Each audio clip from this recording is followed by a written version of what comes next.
अब नेक्स्ट आता है कि representation of integers on number line. Number line पे हम इंटीजर्स का रिप्रेजेंटेशन कैसे करते हैं।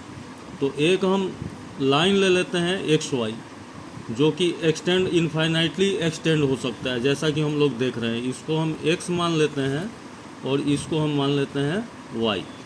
अब इसमें बीच में कोई जगह ले लेते हैं, एक पॉइंट ले लेते हैं जिसको हम जीरो से डिनोट करते हैं। तो जीरो से डिनोट करते हैं तो ये क्या हो गया, होल नंबर एक आ गया। और क्या यहाँ क्या है, representation of integers on number line. Integers क्या होते हैं, जैसा कि अभी बताया मैंने कि इंटीजर्स जो होता है वो whole number and all natural number, zero and negative of natural number, ये सारे मिल के इंटीजर्स कहलाते हैं। अब एक नंबर लाइन लिया, यहाँ पे जीरो लिख दिया तो एक जीरो आ गया। फिर इसके बाद इसके राइट साइड में इक्वल डिस्टेंस पे 1 unit, 2 unit, 3 unit, 4 unit, 5 unit, इस तरह से। और फिर जब लेफ़्ट साइड में आएंगे तो जीरो से लेफ़्ट, तो यहाँ पे इक्वल डिस्टेंस पे फिर -1 हो जाएगा, -2 हो जाएगा, -3, -4 एंड सो ऑन, ये चलता जाएगा। फिर इसी तरह इसमें भी चलता जाएगा इक्वल डिस्टेंस पे, ठीक है। तो ये सारे इंटीजर्स जो हैं इस पे नंबर लाइन पे रिप्रेजेंट हो सकते हैं।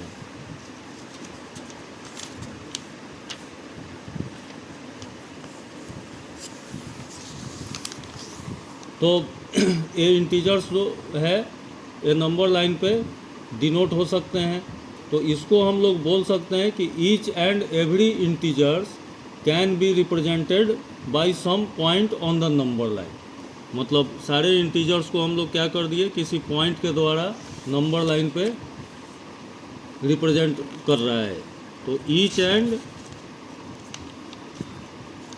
Every integers can B represented by some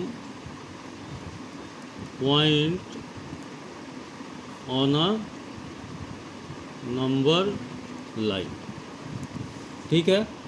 अब आता है आपको रेशनल नंबर, कि रेशनल नंबर किसको कहते हैं।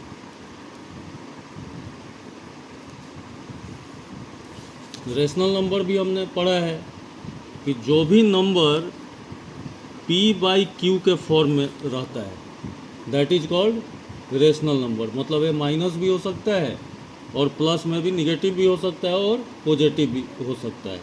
तो the number in the form of p by q is called rational number, ठीक है। जहाँ पे P एंड वेयर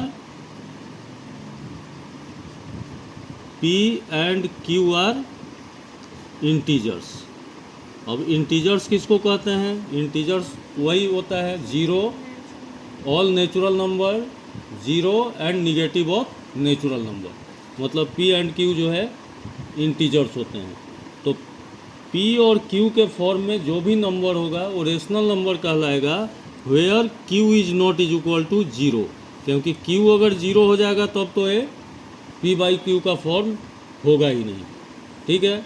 अब ये रेशनल नंबर कहाँ से आया, तो रेशियो, जैसे हम लोग सुने हैं रेशियो किसी चीज़ का निकालते हैं ना, 8th क्लास में निकाले होंगे, तो ये रेशियो से आया, ठीक है, रेशनल नंबर।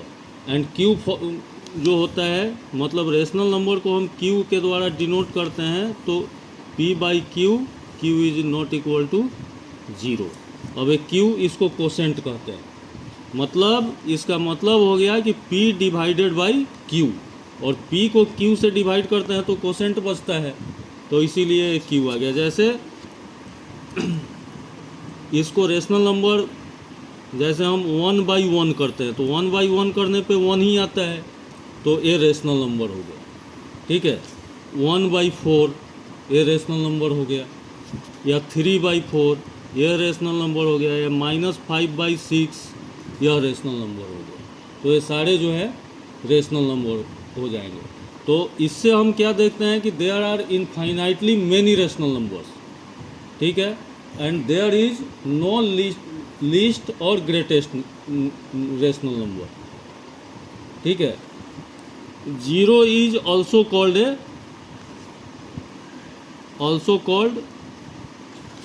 ए रेशनल नंबर, मतलब जीरो को हम रेशनल नंबर बोल सकते हैं। ये ओलंपियाड वगैरह के एग्जाम में पूछ सकता है कि whether zero is rational number और नॉट। क्यों जीरो को रेशनल नंबर बोल सकते हैं? क्योंकि 0/1 इज इक्वल टू 0। अब ये 0/1 जो है p/q के फॉर्म में हो गया, ठीक है। ये ऑल इंटीजर्स है, जीरो भी इंटीजर्स में आता है, इसमें आता है होल नंबर में, ठीक है। तो 0/1 जो हो गया 0, ये क्या हो गया p/q के फॉर्म में हो गया और ये जीरो रेशनल नंबर हो जाएगा।